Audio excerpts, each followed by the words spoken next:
உலகத் தமிழர்களின் உயிர்நாதம் உண்மை தமிழ் தொலைக்காட்சி. வணக்கம். உண்மை தமிழ் தொலைக்காட்சியின் பிரதான செய்திகள். முதலில் தலைப்புச் செய்திகள். திடீரென சுற்றி வளைக்கப்பட்ட காதலர்கள், இளம்பெண் கைது, போலீசார் மீது தாக்குதல். முன்னாள் அமைச்சர் மஹிந்தானந்த அழுத்கமவேக்கு விளக்கமறியல். புலியை தோண்டதைத்து குழிக்குள் சுட்டுத் தள்ளிய ஸ்ரீலங்கா ராணுவம். ஜனாதிபதி தலைமையில் யுத்த வெற்றி கொண்டாட்டம். புலம்பெயர்ந்தோர் படகு மூழ்கி விபத்து, 61 பேர் மீட்பு. நைஜீரியாவில் பயங்கரவாதிகளால் மேற்கொள்ளப்பட்ட தாக்குதலில் 57 பேர் உயிரிழப்பு.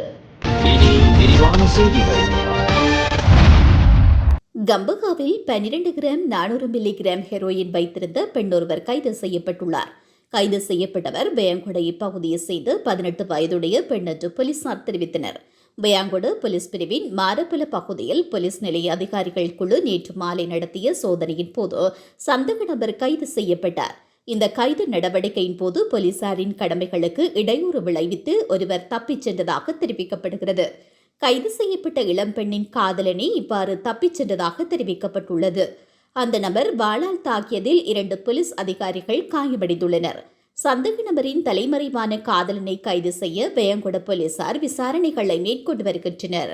முன்னாள் விவசாய அமைச்சர் மஹிந்தானந்த அழுத்கமகேவை எதிர்வரும் 26ஆம் தேதி வரை விளக்கமறியலில் வைக்குமாறு கொழும்பு பிரதான நீதிவான் நீதிமன்றம் உத்தரவினை பிறப்பித்துள்ளது. முன்னாள் விவசாய அமைச்சர் மஹிந்தானந்த அழுத்கமகே கொழும்பு தலைமை நீதிவான் நீதிமன்றில் முன்னிலையாகியுள்ளார். இவரை கைது செய்யுமாறு பிடியாணை பிறப்பிக்கப்பட்டிருந்த நிலையில் மஹிந்தானந்த அழுத்கமகே இன்று நீதிமன்றில் முன்னிலையானார். கடந்த அரசாங்கத்தின் போது சீன நிறுவனம் ஒன்றிடமிருந்து தரமற்ற கரிம கப்பலை இறக்குமதி செய்தமை தொடர்பாக இந்த உத்தரவு பிறப்பிக்கப்பட்டிருந்தது. இதற்கு முன்னதாக லஞ்ச ஒழிப்பு ஆணைக்குழுவால் கைது செய்யப்படுவதை தவிர்க்கும் வகையில் முன்பிணையில் செல்ல அனுமதிக்குமாறு கோரி மஹிந்தானந்த அழுத்கமகே நீதிமன்றில் மனு ஒன்றை தாக்கல் செய்திருந்தார். எனினும் அதனை நிராகரித்த நீதிமன்றம் அவரை கைது செய்யுமாறு பிடியாணை பிறப்பித்திருந்தவை குறிப்பிடத்தக்கது. ராணுவம், துணைப்படைகள், ஆயுத குழுக்கள் கொலைகள், படுகொலைகளாக அரங்கேறி வந்தன.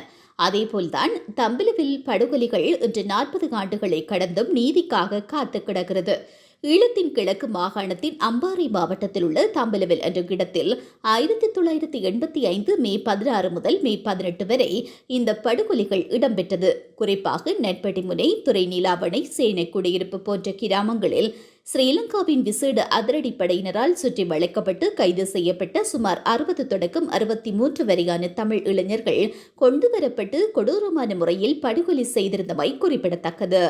யுத்த வெற்றியின் 16வது ஆண்டு நிறைவை முன்னிட்டு ராணுவ நினைவு தின தேசிய நிகழ்வு ஜனாதிபதி அனுரகுமார திசாநாயக்க தலைமையில் இடம்பெற்றது. இந்த நிகழ்வு பத்ரமுல்லை ராணுவ நினைவு தூபி வளாகத்திற்கு முன்பாக இன்று மாலை 4 மணி முதல் 6 மணி வரை நடைபெற்றிருந்தமை குறிப்பிடத்தக்கது.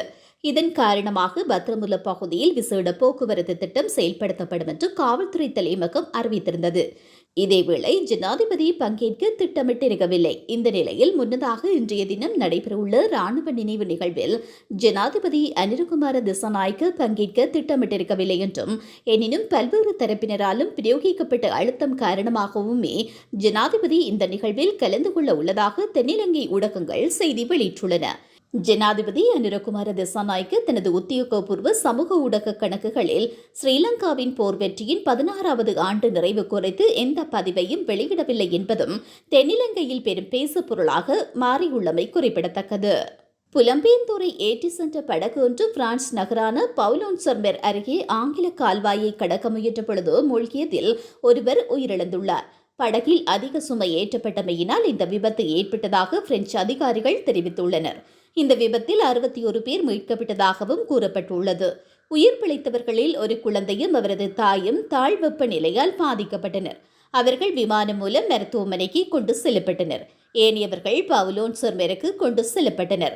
அண்மைய புள்ளி விவரங்கள் கால்வாயை கடப்பவர்களின் எண்ணிக்கை தொடர்ந்து அதிகரித்து வருவதாகவும் அது ஏப்ரல் மாத இறுதியில் 10,000 விஞ்சியதாகவும் கூறப்பட்டுள்ளது.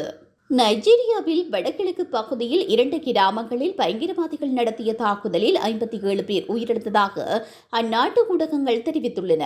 நைஜீரியாவில் IS, அல் கொய்தா, போகோகரம் உள்ளிட்ட பயங்கரவாத குழுக்கள் செயற்படுகின்ற நிலையில் போகோகரம் எனும் குழு போர்னோ மாகாணம் மாளம் கர்நாத்தி கிராமத்தில் திடீரென தாக்குதலை நடத்தியது.